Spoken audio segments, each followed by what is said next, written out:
మన వాళ్ళు మంచి పని చేస్తున్నా అంటే వాళ్ళ గురించి మీకు తెలియదండి, కాశీక్షేత్రం అనకూడదు కానీ అని అంటాడు. ఇన్ని వీళ్ళు పాపములు మూట కట్టుకున్నట్టుకే కాశీకి వచ్చిరి. వీళ్ళు కాశీవాసం చేసినా ఒకటే, కాకినాడలో ఉన్న ఒకటే. నేను కాకా కలిసిందని చెప్పాను కానీ ఎక్కడున్నా ఒకటే అని చెప్పడం నా ఉద్దేశం. కనుక ఇక్కడున్న ప్రయోజనం లేదు, దేని గుణదోష చర్చలు చేయరాదు. అందుకే ఒకరిని చూసిన వెంటనే నిర్ణయానికి రాలేము. నీకు అలా అనిపించవచ్చు బయట కనుక, అదో కర్మ అనుకో. కనుక శివచింతన చేయాలి, మనుష్య చింతన కాదు. ఇతరులు గుణదోష చింతన చేయడానికి నీకు వచ్చో, నీకు నిజంగా టైం ఉంటే శివలీలల చింతన చేయి. దానికి ఆయువే సరిపోదే, సమయం సరిపోదే, ఇంకా సమయం వాటికి కేటాయించడం ఏంటండి ఇక్కడ? అది తెలుసుకోవాల్సినది. కానీ మొత్తానికి ఇక్కడ ఏం జరిగింది, ఈయన వాళ్ళకి అర్థం కాలే. ఈయన అసలు ఉద్దేశం ఉంటే తెలుసా, ఒక్కొక్క భక్తులు అంటే ఇప్పటికి ఆయన 63 నాయనాలు అప్పుడు లేరు, ఎందుకంటే ఆయనలో ఈయన కూడా కదా, తర్వాత ఏడవుతాడు. అప్పటికున్న భక్తులు అంతమంది ఉండేవారు దేవాశ్రయ మండపంలో. వాళ్ళ దగ్గర ఈయన ఏమనుకునేవాడంటే, వీళ్ళు ఎంత పవిత్రులు, ఎంత గొప్పవారు, వాళ్ళ ముందు నేనంతా అని వాళ్ళ దగ్గర నిలబడ్డానికి సిగ్గు వేసి వాళ్ళు కనబడుకొని వెళ్ళిపోయేవట. అది అసలు ఉద్దేశం. అంతేగాని వాళ్ళు బహిష్కరించాలని ఉద్దేశం కాదుట. అది ఎవరికి తెలుస్తుంది? శివుడికి తెలుసు.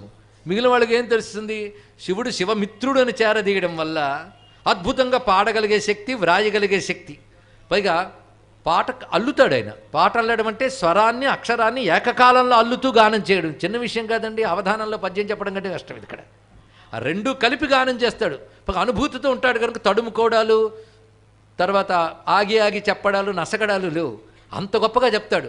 దానితో అందరూ పండితులు అందరూ గౌరవించిన అహంకారం పెరిగిపోయిందని వాళ్ళు అనుకున్నారు. కానీ అహంకారం కాదు, ఆయన అణకువ. దీనితో అలా వెళుతూ ఉండడంతో వీరమిండు అనేవాడికి చాలా కోపం వచ్చింది. ఇది శివుడు ఎలాంటి వాడంటే, వాడు కోపంగా ఉన్నా ప్రేమగా ఉన్నా వాడు హృదయం చూస్తాడు. అందుకే ఒక్కొక్క శివభక్తుడితో ఒక్కొక్క వెరైటీ ఇందులో మీరు గమనిస్తే. అందరి కథలో ఒక్కలాగుండవు. ఒకడు భక్తి శివుడిని తలంచుకుంటే కరిగిపోతాడు, ఏడుస్తాడు. ఇంకోటి గట్టిగా అరుస్తాడు శివుడిని చూసి, నువ్వెందుకు అరవలేదు అని వాడిని అడగకూడదు. వాడిది అరిచే భక్తి, వీడిది ఏడ్చే భక్తి. రెండు భక్తులే, ఒక్కొక్కరిది ఒక్కొక్క టైపు. ఇంకోటిది అలిగే భక్తి. ఎంత పని చేస్తావు శివా, నీ పని చెప్తానంటాడు ఇక్కడ. అది ప్రేమే. ఇది తెలియాలంటే కృష్ణ పరమాత్మ బృందావనంలో ఏడుస్తున్న గోపికలకు ఒక్కసారి సాక్షాత్కరించగానే చుట్టూ గోపికలు చూడతారు ఆయన్ని. ఒక్కొక్క గోపిక ఒక్కొక్క విధంగా ఉంటుందిట. ఒక ఆమె ఇంతసేపు ఎక్కడికి వెళ్ళామని గట్టిగా అడుగుతుంది, ఇంకొక ఆమె ఏం అడగదుట. ఎందుకు అడగట్లేదంటే మళ్ళీ అడిగితే వెళ్ళిపోతాడేమో అందాం ఇక్కడ. ఇంకొక ఆమె ఆయన చూస్తూ ఏడ్చింది. ఇంకొక ఆమె ఇంత చేస్తావు ఉండి నీ పని చెప్తానందట. ఇంకొక ఆమె పళ్ళు కొరుకుతూ ఎర్రగా చూస్తుందట. అలా ఒక్కొక్కరిది ఒక్కొక్క వెరైటీ. అందరి మధ్య కృష్ణుడు ఏ వికారం లేకుండా ఉన్నాడు. అది తెలుసుకోవాలి. పరమాత్మ అలా ఉంటాడు. ఆశ్రయించిన భక్తులు అనేక రకాల భేదాలు ఉంటాయి, అది తెలుసుకోవాలి. అందుకు 63 భక్తులు అందరూ ఒకలా ఉండరు, ఒక్కొక్కరిది ఒక్కొక్క టైపు. ఇతడు స్వామి ఇచ్చిన భోగంలో అనుభవిస్తూ ఉన్నవాడిని. ఈ వీరమిండరు మహావీర భక్తుడు, పేరులోనే వీరుంది. ఈ వీరమిండరు మహావీర భక్తుడు, పేరులోనే వీరుంది. ఈయనకేమనిపించిందంటే, ఇతడు ఎవడరా రోజు ఇలా వెళ్ళిపోతున్నాడు, ఇక్కడున్న భక్తులను ఒక్కరిని దండం పెట్టకుండా లోపలికి వెళ్ళిపోతున్నాడు. మనం ఏం చేయగలమయ్యా?